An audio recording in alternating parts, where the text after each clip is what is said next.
up in the courtyard of a vast ruined castle. Count Dracula? I am Dracula.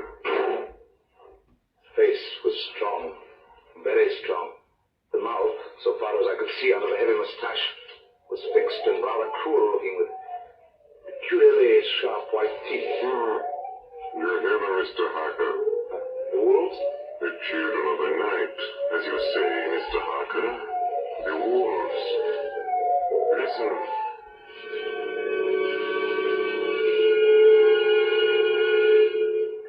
This castle is on the very edge of a terrible precipice. A stone falling from the window would fall 1,000 feet without touching anything. I explored. There are doors everywhere, and all of them locked.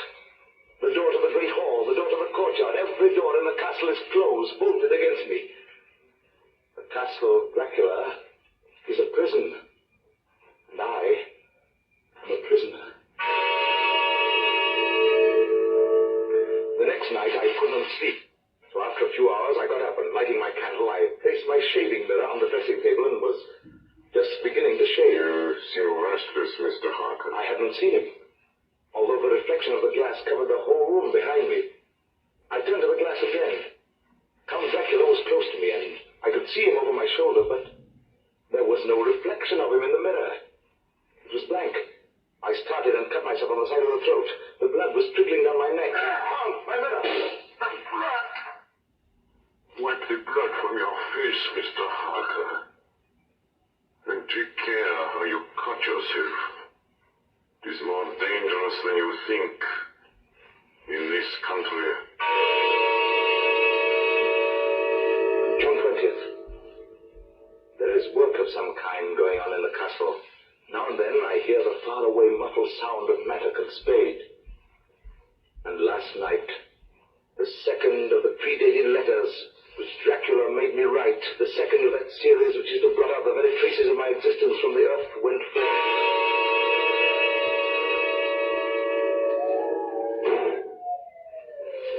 Count Dracula? Yes, my young friend. Well, what of me? When am I free? When can I leave this place? Free? Mr. Harker, you're always free. Would you like to leave tonight? Yes, in God's name. My dear young friend, not an hour shall you wait in my house against your will. Come, follow me.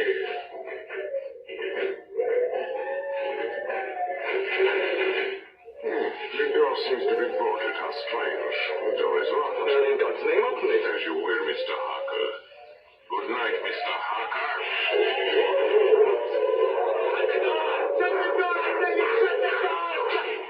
The door is shut, Mr. Harker. I take it. You will remain. Morning, June the 30th. These may be the last words I ever write in this diary. Oh, God preserve my sanity. I have never seen Count Dracula by day. At sunrise, at the first cockcrow, he is gone. I don't understand these things. I only know that the wolves obey him, and that he is a man with hair on the palm of his hands, with sharp teeth, and no blood in his face. He casts no shadow. He cannot be seen in a glass. And he moves like a bat across the sheer face of the castle walls. He eats no food, and is mortally afraid of the crucifix. As I write this, I hear in the courtyard the rolling of heavy wheels and the clanging of whips. And there is in the passageway below a sound of heavy boxes being set down. Boxes shaped like coffins. And I know what they hold. The boxes are filled with holy earth from the chapel beneath the castle. Is the last box being nailed down. I'm alone in the castle. I'm alone in the castle. I'm alone! Ladies and gentlemen, this is Dr. Seward. Mr. Harker's journal terminates at this point. Telegram, Seward, perfect, to Van Helsing, Amsterdam. Lucy Westenra in alarming condition. Cannot diagnose. Come at once. Seward. My old teacher, Professor Van Helsing, arrived at 4 the next afternoon. I took him at once to Lucy's house. She lay in a bed asleep. She was ghastly, chalkily pale. The red seemed to have gone even from her lips and gums, and the bones of her face stood out. Young Miss is bad. She must have blood or she will die. Look! My God, her throat, look! The black velvet band that she always wore had dragged up a little and showed a red mark on her throat. Just over the external jugular vein were 2 punctures, not large. The edges were white and worn-looking. Well, what is it, Professor? What's wrong with her? Speak frankly, you can tell me the worst. I wish I could, Stuart. But I do not dare. Won't you tell me anything? I will tell you this. Your young lady is in a danger greater than death. If you leave her for one moment and harm the fools, you will not sleep easy thereafter.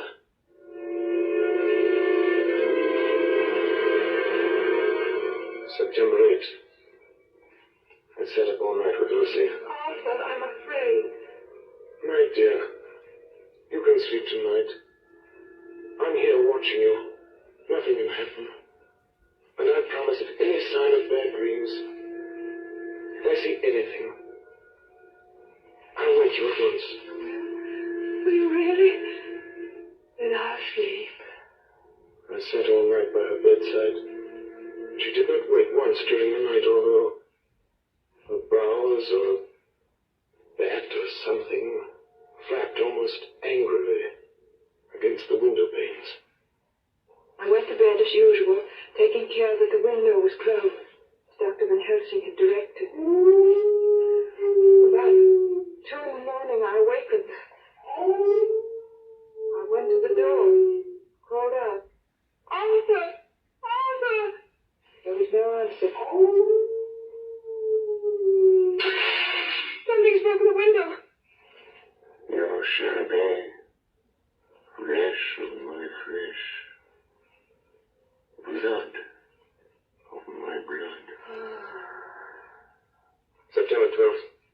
Let me make an entry tonight. We found her sprawled on the floor. There was a draft in the room from the broken window. Her throat was bare, showing the 2 wounds, looking horribly white and mangled. We are too late, my friend. We have failed. God's will be done. She's dying. Yes. She's dying.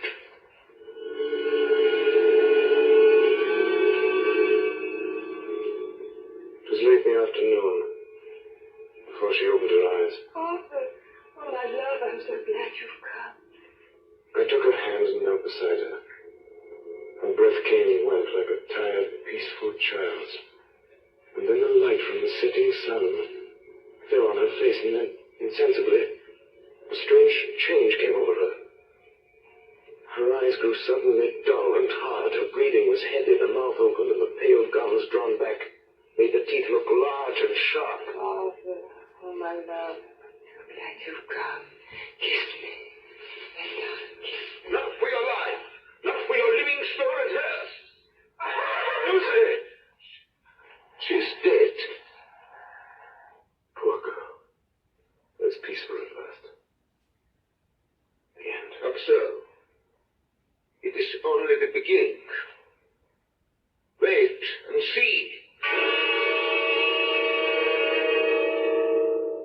September 29th. Before dawn. We will spend the night, you and I, here in this churchyard where Miss Lucy is buried.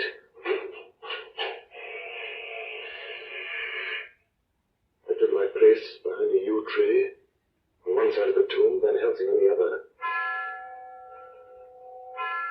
I was chilled and frightened. Suddenly, I saw something moving between 2 yew trees. A dim, white figure which held something at its breast. The figure stopped. I could not see the face, for it was bent down over what I saw to be a fair-haired child. There was a sharp little cry, such as a child gives in sleep, or a dog as it lies before the fire. Then the thing saw us.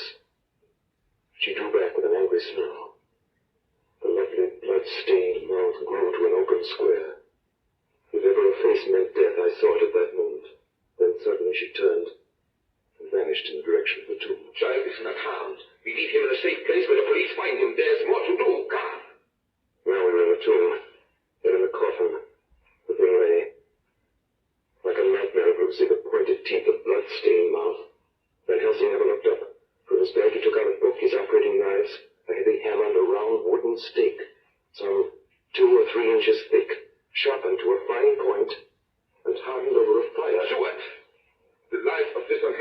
has just begun.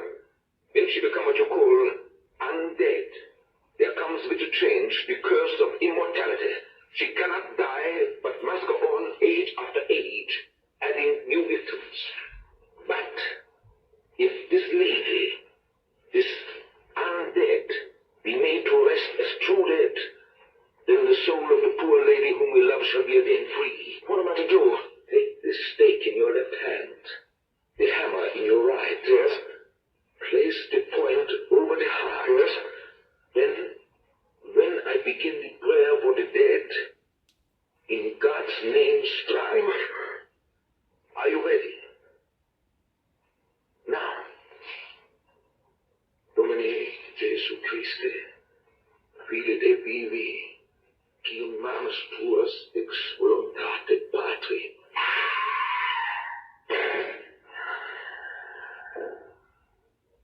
On the morning of July 11th, a man was found on the border of Transylvania. He talked wildly of wolves and boxes of earth and blood. He gave his name as Jonathan Harker. In the hospital at Klausenberg, he improved sufficiently to make possible his removal to England. I'm still quoting from my own personal papers.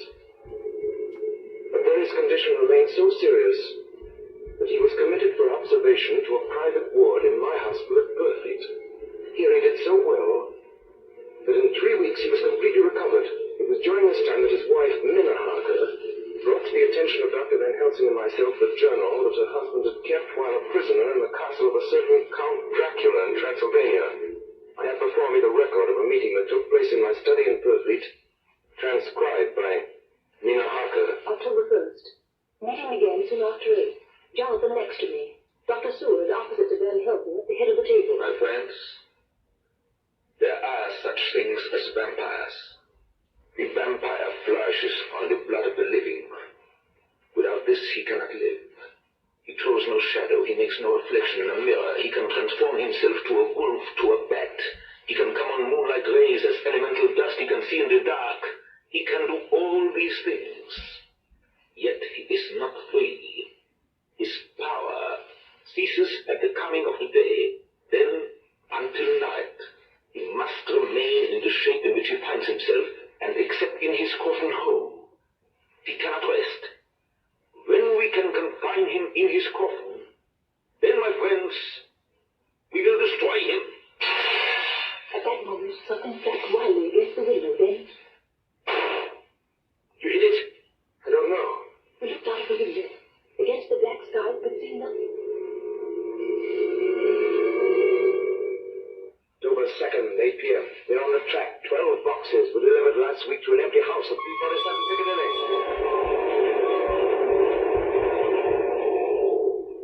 My dear friends, until the sun sets tonight, Dracula must retain whatever form he now has. We have this day to hunt out all his lairs and sterilize them. Then he will have no place where he can move and hide. But we have only until sunset. The house in Piccadilly was empty. At the one at Purfleet, the same sickening smell was in the air. On the table we found a clothes brush, a brush, and a comb, and a basin, the latter containing dirty water which was reddened as if with blood. The boxes are back here. 8, 9, 10, 11. Oh, 11. There's a 12th box somewhere. Gentlemen, it is after 6. The sun is setting. We've no time to lose. He will return at any moment. Open the boxes. Quiet. Listen.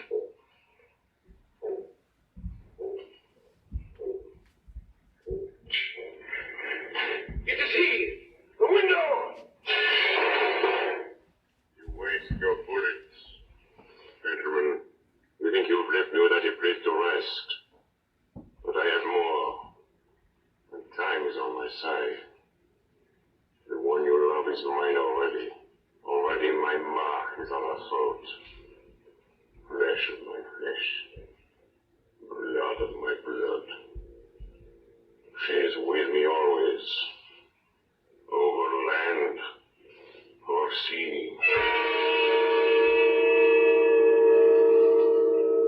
October 4th morning. Another meeting in the study of Turkey. We must find that last remaining box, gentlemen. We must find it. As long as that existed pure. As long as there remains one place of refuge for Dracula, there is no safety and no peace for any soul in England. And for the undead, never peace so long as he lives. Blood of my blood, blood of my blood. Mina! With me always, over land and sea. Mina, darling, how do you know that Dracula said those... I don't know. The words just came. Strange. There are times when somehow I feel that I'm with him. At sunset. Yes. Just at sunset. And again at sunrise. Dr. Van Helsing. If at that time, you... Have you replied? Courage for what? What do you mean? Dr. Van Helsing here will question me. I will question her, yes. In a state of hypnosis. The one you love is already mine, he said. She is with me always, over land or sea. Ah, Count Dracula. Perhaps she will betray you if she is really with you, this one we love. Blood of my blood. Mina. Yes. Answer me, Mina. Are you with him? Yes. I am with him. Where are you? I do not know. It is all dark. What do you hear? The lapping of water.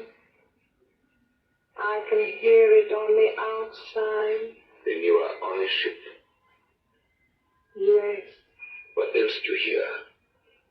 It's like death. October 15th, arrive barn about 5 o'clock. Mina seems stronger. Every morning before sunrise and just before sunset, she speaks to Van Helsing in a trance. Are you with him, Mina? Tell me, are you with him? I am with him. What can you see?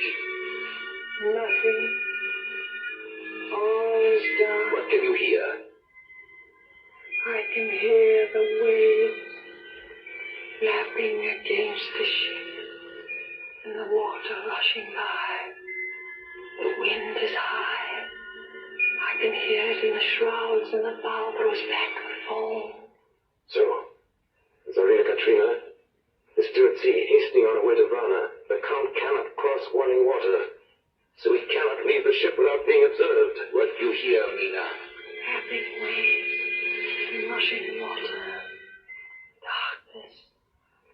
Darkness and wind. A whole week of waiting. Daily telegram from Lloyd's. Not yet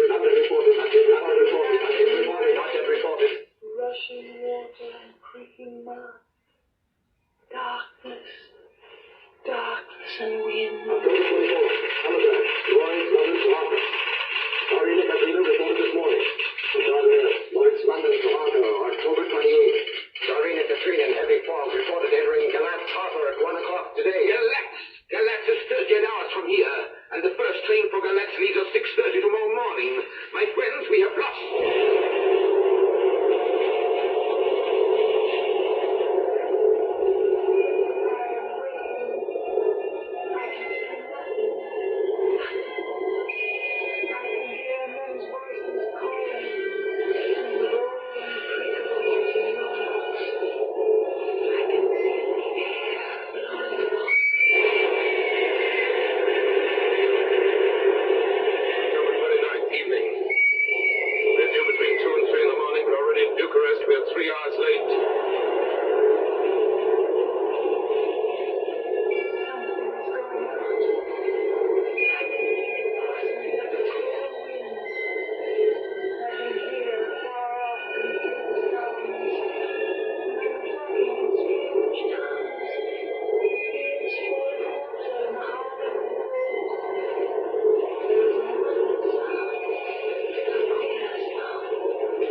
received a box for a party by the name of Dracula. Out of Speckers, I read, Emmanuel Hiddlesheim, his name was. Hiddlesheim? Yes. You went over the box yesterday. I get the Kylov by order. Kylov. Mr. Kylov? Hello. This morning they find him dead inside the churchyard of St. Peter. They find him dead with his throat torn open. October 30th evening. There are two ways in which Dracula can get back to his own place. By land or by water. We've examined the map and find the most likely river is the Sereth. You and I, Seaward, will charter a steam launch and follow him up the river. Van Helsing and Mina will take the train to Valesti, and from there they will go... There we shall go in the track where Harker went from Bistrit over to Borgo. If you have not caught him before, we shall be awaiting Dracula there.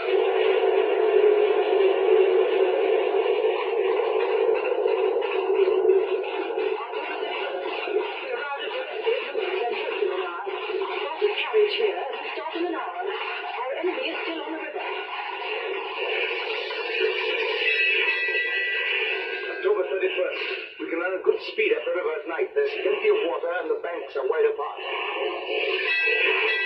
September 1st evening. No news all day. We hear that a big boat went up the river before us, going at more than usual speed.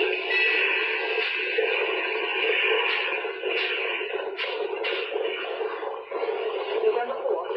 All day driving. The country gets wilder as we go. By morning we shall reach the border of Power.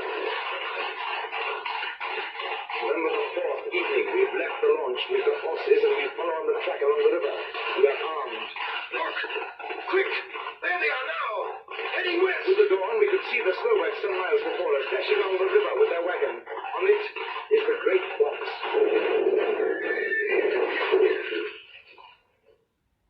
Now has happened a strange thing.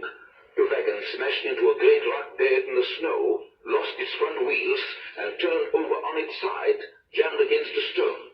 The horses tore loose from their traces and bolted, and the Slovaks scatter and vanish after them. Then silence. Silence like comes after ringing a bell. Look. His face. It is Dracula, sprawled out stiff and twisted in the smear of his own holy earth. The box, in falling, has emptied the dirt onto the snow. His face is old-looking. The skin is like paper. But to Seward, there's no time. Look at the sun. Something. In 1 minute there is darkness and he is forever lost to us. Have you the stake of wood and the hammer? Here. Now, Seward, pray for us. Kneel down and pray. Harker, the stake of wood over his heart. Be not afraid, Harker. Do not look into his eyes. The hammer. Now, Harker, strike. Strike!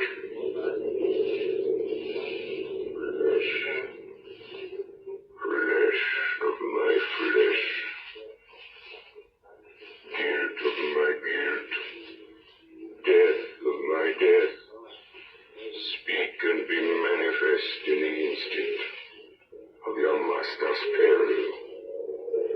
Elements of darkness, rain, evil winds, mist and mold and tempest. Sight! Three of us couldn't. But somehow I can hear him speaking behind his eyes.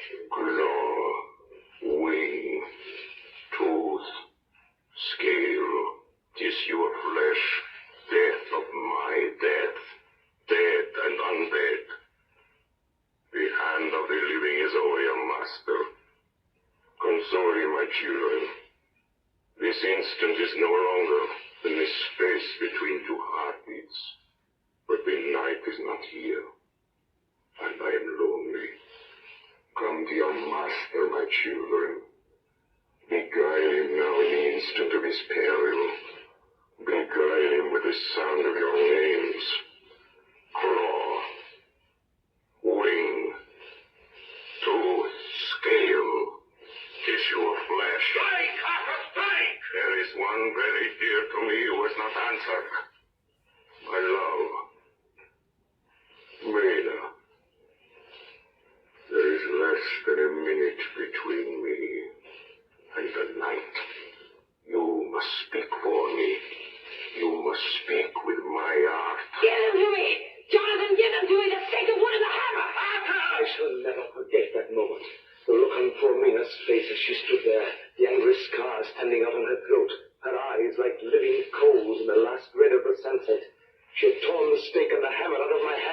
with the strength of an animal. Mina, do you know what you've done, woman? You know what you've done to us? You've released him, the evilest being. Oh, son! As we looked down at Dracula, the eyes saw the seeking sun, and the hate in them turned to triumph. Flesh of my flesh, come to me, my love. Come into the night and the darkness.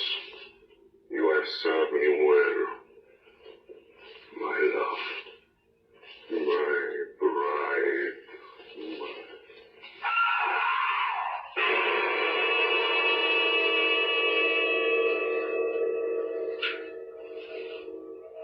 Ladies and gentlemen,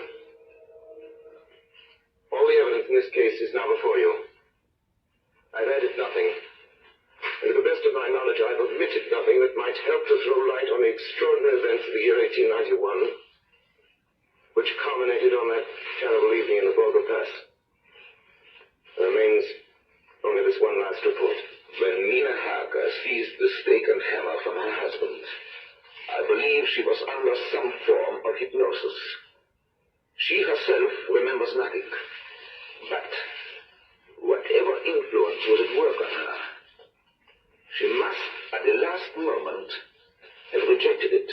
For at the exact instant the sun disappeared, it was Mina Harker who drove the stake through the heart of the thing that called itself Dracula. At that same instant,